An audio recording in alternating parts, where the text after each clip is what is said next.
Well, it's a Monday, but it's a holiday. It's Martin Luther King Day.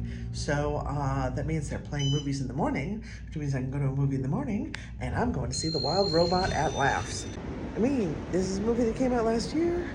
I wanted to see it plenty of times. Never got around to it. It was never high enough priority, but I heard such good things about it. And now today, I'm finally going, which means it's January 20th, and I still haven't seen a single 2025 movie yet. I've only seen this will be my second 2024 movies, and then of course I saw the Brigand and the Black Arrow.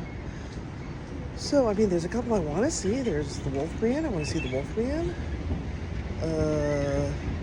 There's, that actually might be it. That actually might be the only one out so far that I kind of want to see. But there's stuff coming. There's stuff coming.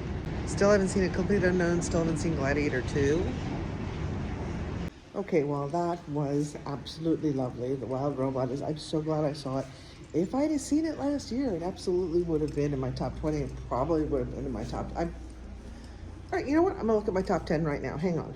Yeah, it would have been like, I think probably about 8 or 9. I'm not sure exactly where I put it because I'm not putting it anywhere because that list is frozen. But it would have been at the bottom of the top 10. It is a beautiful, beautiful, wonderful movie. And yes, I cried through about half of it. So there's this robot voiced by Lupita Nyong'o, who is like a helper robot, like a robot you'd have to do tasks around the house. And the robot crash lands on an island where there are no people, but there's a lot of animals. And because the robot can learn other languages as part of its programming, it learns the animals' languages. So therefore, the animals are not speaking English. The robot is speaking animal. And she tries to find a way to have a task, to do something. That's what she's here for. But all the animals think that she's a monster and run away from her, very, very scared.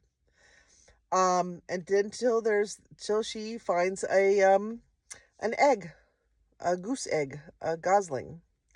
And then her task is to raise that gosling. And she also becomes friends with a fox, and voiced by Pedro Pascal. And so who is also kind of an outcast, because he's a fox. And the three of them, the goose, the robot, and the fox, sort of become this little family unit. But everyone else on the island just doesn't like him because, she's a monster. And then, things happen. What's great about this movie, I think, is that it's not corny or soppy. It's funny, but it's not silly. And it's a story about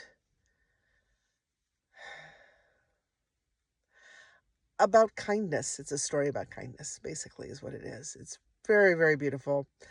But it doesn't pretend that there aren't such a thing as predators and prey. Nature is very red in tooth and claw in some of this movie, particularly towards the beginning, where, things eat things. That's what they do. But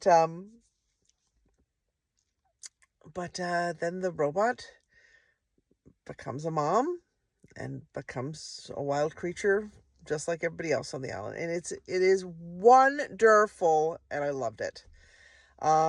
Anyway, it's going to be available on Peacock as of Friday. So don't waste your money renting it now, because you can get it on Peacock. Unless you don't have Peacock, then please rent it. It is right now. It's out in the movie theaters now. I think it was probably re-released. If it is available near you, God, go see it on the big screen. Things are better on the big screen. But anyway, The Wild Robot, aces. Absolutely aces. Oh my goodness. Loved it.